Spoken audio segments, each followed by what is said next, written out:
నమస్తే, welcome to 99 TV. Bharatiya Janata party ప్రపంచంలోనే అతి పెద్ద రాజకీయ పక్షం. అది పుట్టినప్పుడు 2 సీట్లతోటి జనం అందరూ ఎగతాళి చేస్తే ఇది నుంచుంటుందా, నిలబడుతుందా, బతికి బట్టగడుతుందా అని సందేహాలు వ్యక్తం చేస్తున్న వాళ్ళకి సమాధానాలు చెప్తూ మరి పవర్లోకి వచ్చింది. పవర్లోకి రావటం తర్వాత వాజ్పేయి తర్వాత ఆయన 3 టర్మ్స్ చేస్తే, అఫ్కోర్స్ మొదటి టర్మ్ అతి కొద్ది రోజులే కావచ్చు కాక నరేంద్ర మోడీ 3 టర్మ్స్ చేశారు. సో 4th టర్మ్ చేయడానికి బీజేపీ సమాయత్తం అవుతుంది.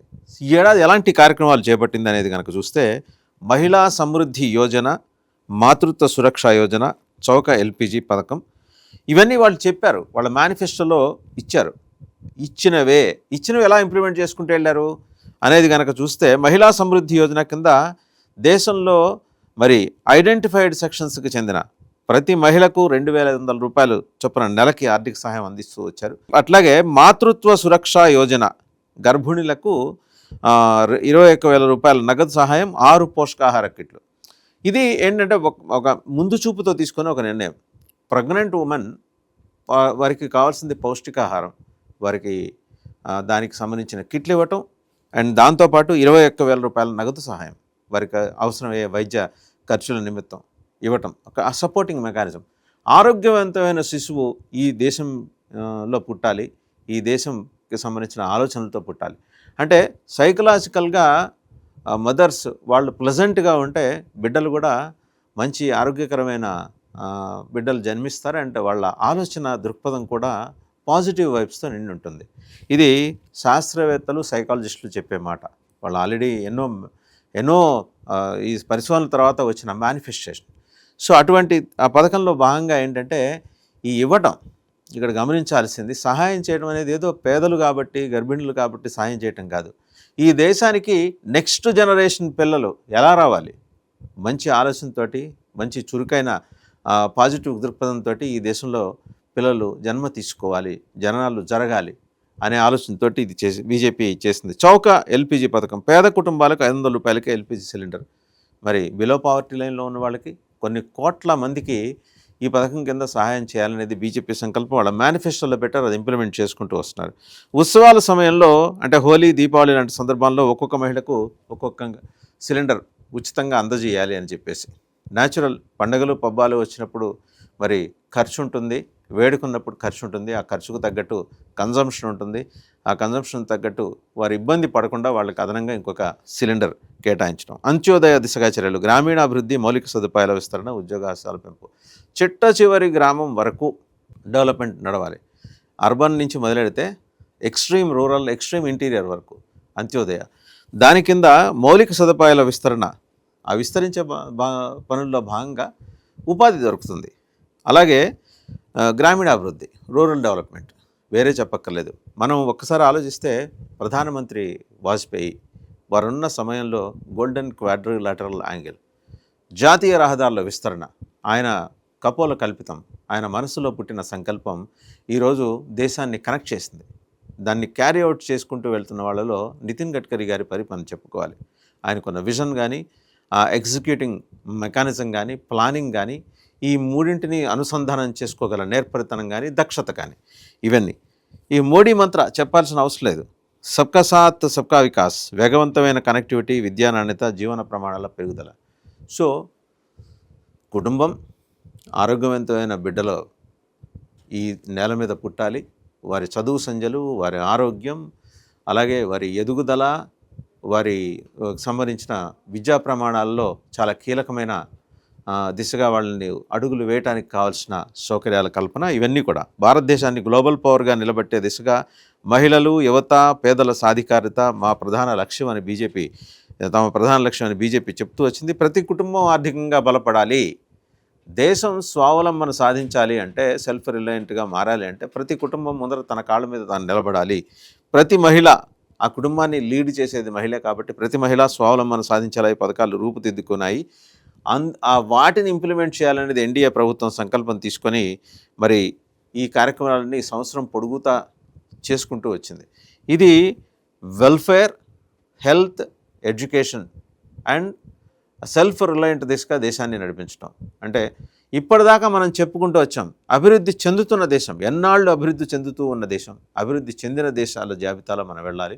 గ్లోబల్ ఎకానమీలో మనం థర్డ్ లార్జెస్ట్ ఎకానమీగా ఎదిగే క్రమంలో చేస్తున్న ప్రయత్నాలన్నింటినీ వివరిస్తూ దానికి తీసుకున్న చర్యల్ని ఆత్మనిర్భర భారత్.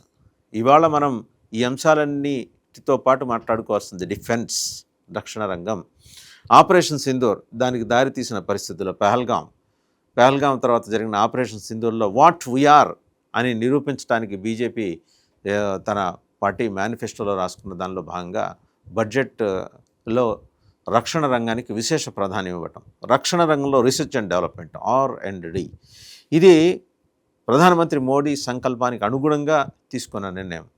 ఇంత భారీ ఎత్తున అందులో ఖర్చు పెట్టడం అండ్ అలాగే ప్రైవేట్ పార్ట్నర్స్ని ఇన్వైట్ చేయటం రక్షణ రంగంలోకి, అణుశక్తి రంగంలోకి. జాగ్రత్తగా గమనిస్తే డిసెంబర్ మొదటి వారంలో జరిగిన రష్యా అధ్యక్షుడు పుతిన్ పర్యటన తర్వాత చోటు చేసుకున్న పరిణామాల గురించి కూడా ఇక్కడ మనం ప్రస్తావన చేసుకోవాలి. ఎలాంటి పరిణామాలు చోటు చేసుకున్నాయి? ఈ దేశంలో ఆర్మ్స్ ఎక్స్పర్ట్స్, వెపన్స్ ఎక్స్పర్ట్స్, దిగ్గజాలు, ఆయుధ తయారీ రంగంలో దిగ్గజాలు, అపార్ట్ ఫ్రమ్ గవర్నమెంట్ ఏజెన్సీస్ అవి కాక అదానీ డిఫెన్స్, రిపబ్లిక్ ఫోర్స్, ఇంకొక 6 ప్రముఖ దిగ్గజ కంపెనీలకు సంబంధించిన ప్రతినిధులు రష్యా వెళ్ళారు. మొన్న మధ్య రష్యా అధ్యక్షుడు వ్లాదిమిర్ పుతిన్, ప్రధానమంత్రి నరేంద్ర మోడీ మధ్య జరిగిన చర్చల్లో భాగంగా చోటు చేసుకునే డెవలప్మెంట్స్ అన్నింటినీ కనుక ఒకసారి మనం చూస్తే, సబ్సీక్వెంట్గా రష్యాలో they have spent complete 48 hours, 2 రోజులు గడిపారు. మొత్తం క్షుణ్ణంగా అధ్యయనం చేశారు. ప్రైవేట్ రంగంలో ఉన్న కార్పొరేట్ శక్తులు రష్యాలో పనిచేస్తున్న ఈ శాస్త్రవేత్తలతో కలిసి భారతదేశంలో మొత్తం పరిశ్రమల ఏర్పాటుకు సంబంధించిన డీటెయిల్డ్ డిస్కషన్స్ క్యారీ అవుట్ చేశారు. చేసిన తర్వాత అవుట్కమ్ ఏంటంటే, మరి ఆయుధ తయారీ రంగంలో, అలాగే క్షిపణులు కావచ్చు, జెట్ ఫైటర్స్ కావచ్చు, ఇంకా వాట్ నాట్ ఎవ్రీథింగ్, పూర్తిగా శాస్త్ర సాంకేతిక రంగాలకు సంబంధించి భారతదేశంతో కలిసి పనిచేయడానికి, భారతదేశంలోనే పనిచేయడానికి రష్యా అంగీకరించింది. అది హృదయవశాలం. రష్యా అధ్యక్షుడు, రష్యా ప్రజలు, రష్యా దేశం యొక్క హృదయవశాలం. మరి అందులో భాగంగా వాళ్ళు ఇక్కడికి వచ్చి తమ కార్యకలాపాలు మొదలెట్టబోతున్నారు. మరి ప్రపంచ పోలీస్ అమెరికాకి కోపం వస్తుందా? వస్తుంది. బట్ బీజేపీ లెక్క చేయదలుచుకోలేదు. బీజేపీ ఇవాళ ఇండియాలో లీడ్ పార్ట్నర్. వస్తే వచ్చింది, శాంక్షన్స్ పెట్టుకున్నారు. మీ శాంక్షన్స్ని మన ఉక్కు మహిళ ఇందిరాగాంధీ ఎలా ధిక్కరించారు, ఆ తర్వాత సబ్సీక్వెంట్గా అటల్ బిహారీ వాజ్పేయి, ఈ దేశ పథ నిర్దేశకుడు, మార్గదర్శకుడు, ఆయన ఎలా ధిక్కరించారు, తర్వాత సబ్సీక్వెంట్గా మరి నరేంద్ర మోడీ పట్టించుకోకుండా ముందుకెళ్ళడం. ఇది ఒక దేశాన్ని నడిపించే నాయకుడికి కావాల్సింది ఏంటంటే, సంకల్పంలో మొక్కవోకుండా ఒకే డైరెక్షన్లో నడవటం, ఎటువంటి ఒత్తిళ్ళకి లొంగకుండా ఉండటం. అటువంటి ఒత్తిళ్ళకి లొంగకుండా ఉన్నారు కాబట్టే ఇవాళ నరేంద్ర మోడీని చూసి ట్రంప్ దిగాల్సి వచ్చింది.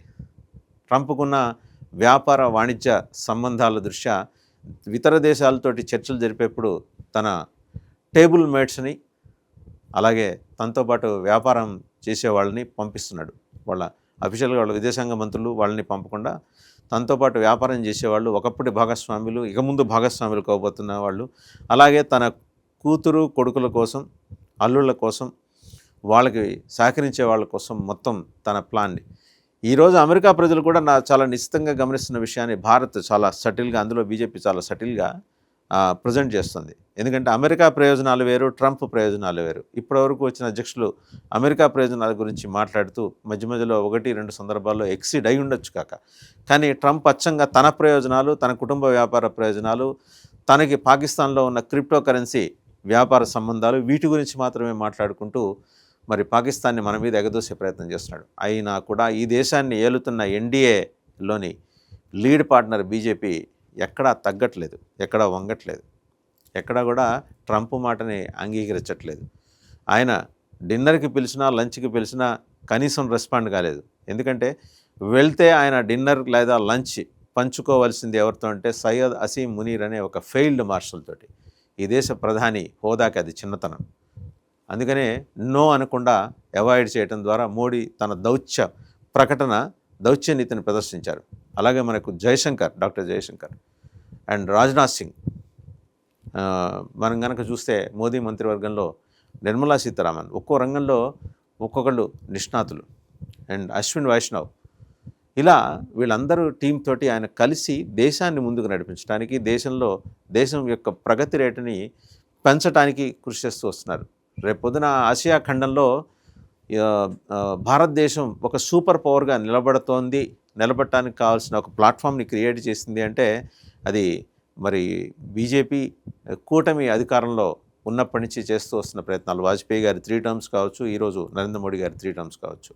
అంతకుముందు వాళ్ళకి విజన్ లేదని కాదు, బట్ ఉన్న విజన్ని మరింత పెంచుకోవటం, దానికి టైమింగ్ని యాడ్ చేయటం, వాల్యుయేషన్ చేయటం ఈరోజు బీజేపీ చేస్తూ వస్తున్న కార్యక్రమాలు. దేశ అంతరిక్ష రంగంలో విశేషంగా టేకప్ చేసిన యాక్టివిటీస్, అండ్ అలాగే ప్రముఖుల్ని గౌరవించుకోవటం, వారికి సమున్నతంగా చూడటం.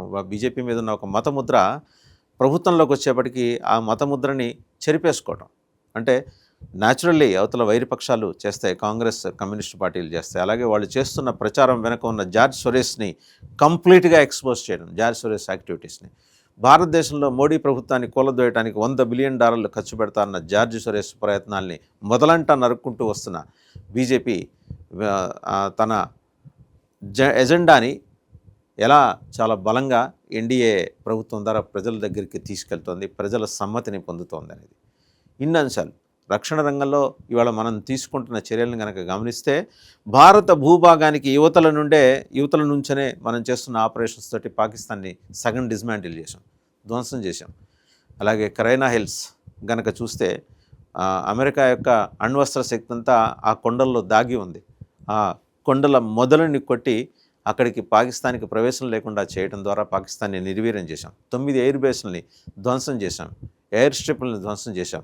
పిఓకే లో ఉన్న 9 ఉగ్రవాద క్యాంపులు, జైషే మొహమ్మద్, లష్కరే తోయిబా, హిజ్బుల్ ముజాహిదీన్తో పాటు ఇంకా చిల్లర మల్లర గ్రూపులకు చెందిన వాటిని ధ్వంసం చేసి ఎంతోమంది ఉగ్రవాదులు హతమయ్యారు. అడుగు పొడుగు మిగిలిన వాళ్ళు ఇవాళ పొట్ట చేత్తో పట్టుకొని అసీం మనేర్ అనే ఒక ఫీల్డ్ మార్షల్ ద్వారా బంగ్లాదేశ్ చేరుకుని అక్కడి నుంచి కుట్రలు మొదలెట్టారు. దాన్ని అడ్డుకునే ప్రయత్నం చేస్తున్నారు. ఒక్కసారి మనం ఇక్కడ సిలిగురి కారిడార్ గురించి మాట్లాడుకోవాలి. సిలిగురి కారిడార్ గురించి మాట్లాడుకున్నప్పుడు అస్సాం ముఖ్యమంత్రి హిమంతు బిశ్వ శర్మ గురించి కూడా మాట్లాడుకోవాలి. ఏమన్నాడు? యూనస్ మహమ్మద్ బంగ్లాదేశ్కి లేని ప్రభుత్వానికి చీఫ్ అడ్వైజర్, నాన్ ఎగ్జిస్టింగ్ గవర్నమెంట్కి చీఫ్ అడ్వైజర్గా వస్తున్న యూనస్ మహమ్మద్ ఏం చెప్పాడు? Chief adviser Yunus Muhammad chicken neck గొంతు నిలిమేస్తాం, 22 కిలోమీటర్ల స్ట్రెచ్, ఈశాన్య రాష్ట్రాల్ని రెస్ట్ ఆఫ్ ఇండియాని కలిపి ఆ చికెన్ నెక్ అని ఆ గొంతు ఇలా నిలిమేస్తామని చెప్పాడు. ఎవరు? యూనస్ మహమ్మద్. నువ్వు గొంతు నిలిమేస్తే నిన్ను ఎక్కడ నొక్కాలో మాకు తెలుసు అని చెప్పేసి మొత్తం టైట్ చేసి పారేశారు. ఒక విషయం బీజేపీ ప్రభుత్వం తమ ప్రభుత్వాల ద్వారా కన్వే చేసింది ఏంటంటే, ఇవాళ మనం పంపించే బియ్యం, మనం పంపించే గోధుమలు, మనం పంపించే బంగాళదుంపలు లేకపోతే బంగ్లాదేశ్కి తెల్లారదు, ఇంక్లూడింగ్ కోడిగుడ్లు. అది ఆ ఎకనామిక్ బ్లాకేడ్ కనుక మనం చేయగలిగితే బంగ్లాదేశ్ అల్లకల్లోలం అవుతుంది. కాకపోతే అక్కడున్న మైనారిటీ హిందువులు, మైనారిటీ బౌద్ధులు, మైనారిటీ క్రైస్తవుల గురించి ఆలోచించి మానవతా దృక్పథంతో బ్లాకేడ్ చేయకుండా ఆగింది. ఒకవేళ ఇలాంటి పిచ్చి పనులు చేస్తే రక్తపాతం లేకుండా బంగ్లాదేశ్ని నిర్జించడానికి భారతదేశం దగ్గర బ్రహ్మాండమైన ఫార్ములా ఉందని బీజేపీ చెప్తూ వస్తుంది. చేయగలదు కూడా వాళ్ళ ప్రభుత్వం ద్వారా. అండ్ ఇంకోటి, అక్రమ చొరబాటుదారుల వలసలని నిరోధించడానికి, ఆల్రెడీ వచ్చి కూర్చొని మన నెత్తినెక్కి డ్యాన్స్ కడుతున్న వాళ్ళని తరిమి కొట్టడానికి బీజేపీ తీసుకొచ్చిన ఈ కార్యక్రమాల ద్వారా ఇప్పటికే హకీంపూర్ బార్డర్ ద్వారా దగ్గర 40 లక్షల మంది అక్రమ చొరబాటుదారులు దేశం విడిచి పరారయ్యారు. ఇది BJP professionals. And at the same time west బెంగాల్లో వెస్ట్ బెంగాల్ కాదు, అస్సాంలో 1975-80 మధ్య జరిగిన ఈ నెల్లి మారణకాండ, దాని అసలు దర్యాప్తు నివేదికని మొన్న మధ్య అస్సాంలో ముఖ్యమంత్రి హిమంతు బిశ్వ శర్మ అస్సాం అసెంబ్లీలో ప్రవేశపెట్టారు. ఒకటి అధికారిక నివేదిక, రెండోది అనధికారిక నివేదిక.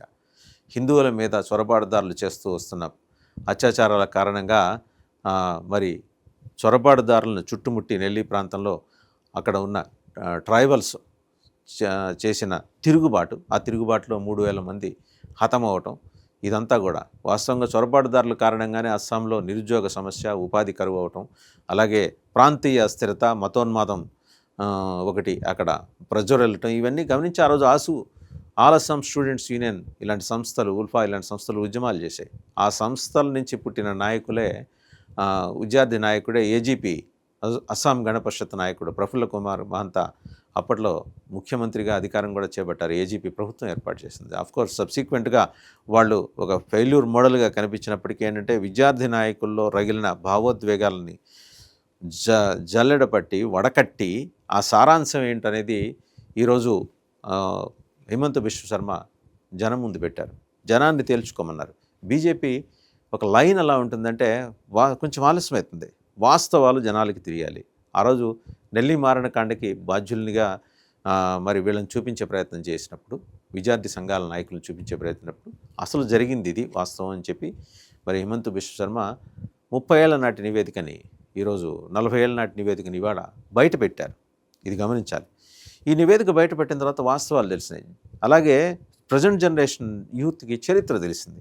ఏంటి అస్సాం, మనకు సంబంధం ఉందా, మనతో ఉన్న రాష్ట్రమేనా, మన దేశంతో సంబంధం ఉన్న ప్రదేశమేనా అని సందేహాలు కలిగే వాళ్ళకి ఆ నేల నుంచి ఎంతమంది స్వాతంత్ర సమరయోధులు పుట్టారో ప్రజలకు పరిచయం చేసింది బీజేపీ. అంతకుముందు వాళ్ళ గురించి పరిచయం లేదని కాదు, విస్తారంగా పరిచయం చేసింది. ఎలాంటి సాక్రిఫైజెస్ అక్కడి నుంచి చేశారో నార్త్ ఈస్ట్ నుంచి. అలాగే ప్రత్యేకించి భారతదేశం తూర్పు ప్రాంతం నుంచి వచ్చిన వాళ్ళలో ఎంతమంది త్యాగధనులు, త్యాగమూర్తులు ఉన్నారు. సుభాష్ చంద్రబోస్ మొదలుకొని అలాగే భారత సైన్యంలో కీలక పదవులు లో బాధ్యతలు నిర్వహించి భారతదేశ ప్రతి విజయంలోనూ, పాకిస్తాన్తో విజయంలో వెన్నెముకలా నిలబడిన వాళ్ళందరి గురించి పరిచయం చేసింది. బీజేపీ ఈ దేశానికి ఏం చేసిందంటే, బీజేపీ ఈ దేశానికి అన్సంగ్ హీరోస్ని పరిచయం చేసింది. ఇప్పటివరకు ఎవరు పలకటానికి, ఉచ్చరించటానికి కూడా గుర్తురాని పేర్లని బయటికి తీసుకొచ్చి ఇదిగో these are the real heroes అని చెప్పి చేసింది. ఈ 10 ఏళ్లలో బీజేపీ ఇంకా ఏం చేసింది, చరిత్రలో వక్రీకరణలు ఉంటే దాన్ని సరిదిద్దే ప్రయత్నం చేసింది. జాతీయ విద్యా విధానం, నేషనల్ ఎడ్యుకేషన్ పాలసీలో భాగంగా సమూలంగా సంస్కరణలు చేపట్టింది. అడవి దొంగలని, ఎడారి దొంగలని, దోపిడీదారులని ఇప్పటివరకు చక్రవర్తులుగా కీర్తిస్తూ వచ్చిన పాఠ్యాంశాలని క్రమేపీ తొలగిస్తూ అసలు హీరోలు ఎవరు, ఇక్కడ ఈ గడ్డ మీద పుట్టి ఈ గడ్డ కోసం ప్రాణాలు అర్పించిన వాళ్ళు ఎవరు, ఒక ఛత్రపతి శివాజీని, ఛత్రపతి సంభాజీ మహారాజ్ని, అలాగే ఇటు చూస్తే డౌన్ ద సౌత్ వేస్తే కృష్ణదేవరాయల వరకు ఎంతమంది చక్రవర్తులు ఈ దేశం కోసం నిలబడ్డారు, ఎలా తరిమి కొట్టారు, గజ దొంగలని, గజనీలని ఎలా తరిమి కొట్టారు. ఇదంతా కూడా చెప్పుకుంటూ వచ్చింది నేషనల్ న్యూ ఎడ్యుకేషన్ పాలసీలో భాగంగా. బీజేపీ ఆరోగ్యం, దేశ ప్రజల ఆరోగ్యం గురించి చేపట్టిన సంక్షేమ కార్యక్రమాలు, ప్రతి జిల్లాకి ఒక మెడికల్ కాలేజీ ఉండాలి దేశంలో అనేది అది ఇంప్లిమెంట్ చేస్తుంది. సో ఇప్పటివరకు చేయని బోల్డని కార్యక్రమాలకి ఈరోజు బీజేపీ ఇచ్చిన ఒక సిగ్నేచర్ ట్యూన్ దేశంలో ప్రతి ఒక్కళ్ళ చెవుల్లో మారుమోగుతూ ఉంది. డెవలప్మెంట్ అంటే ఏంటి, డెవలప్మెంట్ని ఏ రకంగా ముందుకు తీసుకెళ్ళాలి, ఈ క్రమంలో వచ్చే అవాంతరాలు ఏంటి, వాటిని ఎలా అధిగమించాలి, నిందలు ఎలా వస్తాయి, నిందల్ని వచ్చినప్పుడు జాగ్రత్తగా అందులో ఇవి నిందలే, వాస్తవాలు ఇవి అని చెప్పడం కోసం వాళ్ళు ఎంచుకున్న మెకానిజం ఏంటి, దానికి వాళ్ళు చేసిన హోంవర్క్ ఏంటి. ఇవాళ బీజేపీ ఓవర్ నైట్ పుట్టి అధికారం చేపట్టిన పార్టీ కాదు. 40 ఏళ్ళ స్ట్రగుల్ ఉంది. మహానుభావుల దగ్గర నుంచి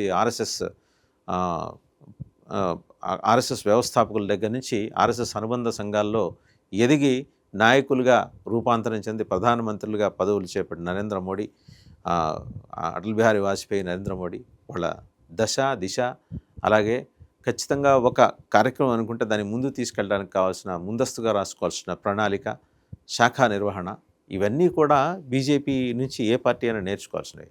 బీజేపీ రాజకీయంగా వాళ్ళు ఫీల్డ్లో ఉన్నారు కాబట్టి రాజకీయంగా అప్పుడు అడపాదడప మరి వాళ్ళు కూడా చతురత, లౌక్యం ప్రదర్శించాల్సి వచ్చిన సందర్భాలు ఉండొచ్చు. కాబట్టి విదేశీ విధానం విషయంలో ఎక్కడా కాంప్రమైజ్ కాలేదు. కాంప్రమైజ్ కాకుండానే ఈరోజు ఇక్కడ దాకా తీసుకొచ్చి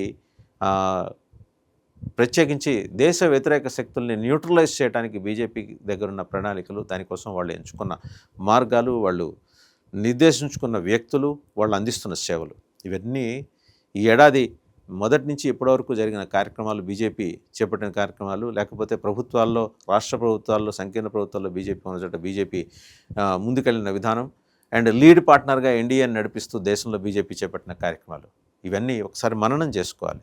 ఇదంతా ఏంటంటే ఒక నరేంద్ర మోడీ గారికో లేకపోతే ఒక అటల్ బిహారీ వాజ్పేయి, ఒక ఎల్కే అద్వానీకో క్రెడిట్ ఇవ్వటం కాదు. ఒక సమూహంగా ఉండి పాజిటివ్ వైబ్స్ని క్రియేట్ చేసి ఆ పాజిటివ్ వైబ్స్ తోటి ముందుకి వెళ్ళటం, డెవలప్మెంట్ అవాంతరాలు ఎదురవుతాయి, సవాళ్ళు ఎదురవుతాయి, దాంతోపాటు ఇబ్బందులు ఎదురవుతాయి, అండ్ గట్టిగా ప్రతిఘటించే వాళ్ళు ఎదురవుతారు, బురద జల్లే వాళ్ళు ఎదురవుతారు, బకెట్ల కొద్దీ బురదలు జల్లే వాళ్ళు ఉంటారు. సరే, అయినా సరే ఎక్కడ కూడా లక్ష్యాన్ని చేరుకోవటానికి వచ్చే మార్గంలో వచ్చే అవాంతరాల దగ్గర ఆగిపోకుండా వాటిని ఎన్కౌంటర్ చేస్తూ ముందుకెళ్ళిన తీరైతే బీజేపీని ఒక పెద్ద రాజకీయ పార్టీయే కాదు, ప్రపంచంలో ఒక సమర్థవంతమైన రాజకీయ పార్టీగా అయితే మనం ఈ దేశంలో ఈ ఏడాది చేపట్టిన కార్యక్రమాలంటే ఇవాళ మనం చూస్తున్న ఫలితాలు దగ్గర వాళ్ళు 10 ఏళ్ళ నుంచి చేస్తున్న కార్యక్రమాల రిజల్ట్ ఇది. ఇంకా రిజల్ట్ రావాలి. ఆ రిజల్ట్ రావటం కోసం ఆ పార్టీ పడుతున్న తపన కానీ, చేస్తున్న కృషి కానీ, ఇది ప్రపంచం ముందు ఆవిష్కరించే ప్రయత్నం మాత్రమే ఇది.